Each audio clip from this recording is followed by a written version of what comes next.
ఒక చారిత్రక వారసత్వ ప్రదేశం యొక్క రూపురేఖలను ఎలా మార్చేస్తుందో తెలుసా? సాధారణంగా ప్రజలు చారిత్రక కట్టడాలను, కోటలను ఎందుకు సందర్శిస్తారు? అక్కడి శిల్పకళను చూడటానికో, ప్రకృతి అందాలను ఆస్వాదించడానికో వెళ్తారు. కానీ మహారాష్ట్రలోని ప్రముఖ లోహ్గఢ్ కోటకు ఇప్పుడు జనం క్యూ కడుతున్నారు. ఎందుకో తెలుసా? అక్కడ ప్రకృతి అందాలను చూడటానికి కాదు, దేశవ్యాప్తంగా సంచలనం సృష్టించిన కేతన్ అగర్వాల్ అనే యువకుడిని చంపేసింది ఎక్కడో కళ్ళారా చూడటానికి. అవును, మీరు విన్నది నిజమే. ఒక మర్డర్ స్పాట్ ఇప్పుడు ఒక టూరిస్ట్ అట్రాక్షన్ గా మారిపోయింది. అసలేంటి కదా, అక్కడ ఏం జరుగుతోంది?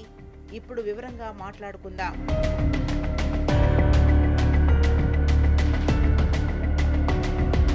కేతన్ అగర్వాల్ హత్యోదంతం దేశవ్యాప్తంగా ఎంతటి సంచలనం సృష్టించిందో మనందరికీ తెలుసు. ఈ కేసు ప్రస్తుతం న్యాయస్థానంలో నడుస్తోంది. కానీ దీని ప్రభావం కోర్టు పరిధిని దాటి లోహ్గఢ్ కోటపై తీవ్రంగా పడింది.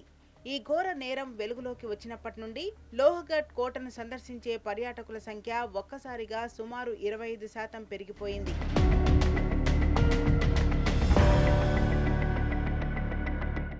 ముఖ్యంగా ఈ కేసులో నిందితురాలైన సియా గోయల్, ఆమె ప్రియుడు చేతన్ చౌదరి కలిసి కేతన్ అగర్వాల్ ను కోటపై నుంచి లోయలోకి నెట్టేసి హత్య చేశారనే ఆరోపణలున్నాయి. ఇప్పుడు ఆరోపిత హత్య జరిగిన ఆ నిర్దిష్ట ప్రాంతాన్ని సందర్శించడానికి పర్యాటకులు విపరీతమైన ఆసక్తి చూపిస్తున్నారు. ఆశ్చర్యకరమైన విషయం ఏంటంటే, స్థానికంగా ఆ ప్రాంతాన్ని ఇప్పుడు సియా పాయింట్ అని పిలవడం కూడా మొదలుపెట్టారు.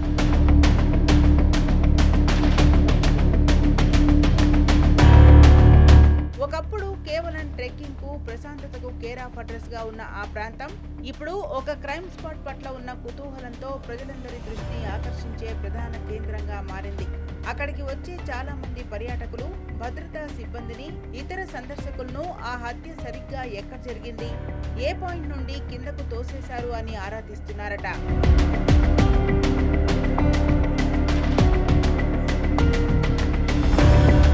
నిజానికి మహారాష్ట్రలోనే అత్యంత ప్రజాదరణ పొందిన వారసత్వ పర్యాటక ప్రాంతాలలో లోహ్గఢ్ కోట ఒకటి. సాధారణంగా వీకెండ్స్ ఇక్కడ రోజుకు 4000 నుండి 5000 మంది పర్యాటకులు ఉంటారు. కానీ ఈ ఘటన తర్వాత సాధారణ వీక్ డేస్ కూడా వీకెండ్ ను తలపించేలా భారీగా రద్దీ కనిపిస్తోందని స్థానికులు చెబుతున్నారు.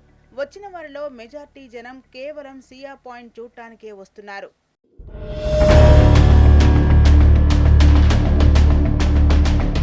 అయితే పర్యాటకుల సంఖ్యలో వచ్చిన ఈ ఆకస్మిక పెరుగుదల, ఆసక్తి వారసత్వ సంరక్షణ వాదులలో తీవ్ర ఆందోళనలు రేకెత్తిస్తోంది. లోహ్గఢ్ విసాపూర్ వికాస్ మంచ్ సభ్యుడు సచిన్ టెకావాడే ఈ ధోరణిని తీవ్రంగా విమర్శించారు. ఆయన ఏమంటున్నారంటే, ఇంతటి చారిత్రక, సాంస్కృతిక ప్రాముఖ్యత కలిగిన ప్రదేశంలో ఇలాంటి నేరం జరగడమే చాలా విషాదకరం.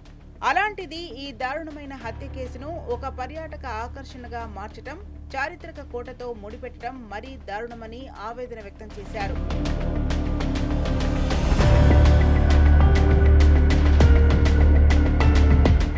అంతేకాదు, సోషల్ మీడియాలో లోహ్గఢ్ కోట గురించి, ఈ హత్యోదంతం గురించి వస్తున్న మీమ్స్, జోకుల సంఖ్య విపరీతంగా పెరిగిపోతోంది.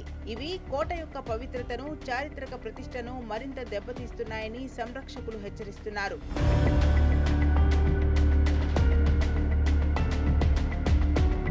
మనం ఇక్కడ ఒక విషయం గుర్తుపెట్టుకోవాలి. లోహ్గఢ్ కోట అంటే కేవలం ఒక క్రైమ్ స్పాట్ కాదు. దీని వెనక 2000 ఏళ్లకు పైబడిన సుదీర్ఘమైన చరిత్ర ఉంది. సహ్యాద్రి పర్వత శ్రేణులలో లోనావాలాకు సమీపంలో ఉన్న ఈ కోట అభేద్యమైనది. లోహ్గఢ్ అంటేనే ఇనుప కోట అని అర్థం. దీని దృఢమైన నిర్మాణ శైలికి ఈ పేరొచ్చింది. దీని పునాదులు మొదట మన తెలుగు నేలను కూడా పాలించిన శాతవాహన రాజవంశం కాలంలోనే పడ్డాయని చరిత్రకారులు చెబుతున్నారు. ఆ తర్వాత ఎందరో రాజులు, ఛత్రపతి శివాజీ మహారాజు వంటి వీరుల పాలనలో ఈ కోట ఎంతో కీలక పాత్ర పోషించింది.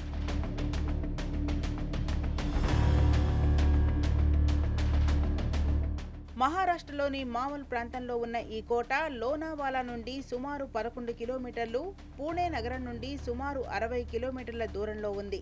దీనికి అత్యంత సమీపంలో మలవ్లీ రైల్వే స్టేషన్ ఉంటుంది.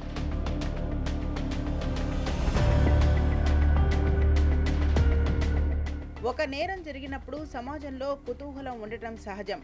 కానీ 2000 సంవత్సరాల ఘన చరిత్ర కలిగిన ఒక వీర కోటను కేవలం ఒక హత్య జరిగిన ప్రదేశంగా మార్చేసి దానికి సియా పాయింట్ అని పేర్లు పెట్టి రీల్స్ చేయడం, మీమ్స్ వేయడం ఎంతవరకు సమంజసం?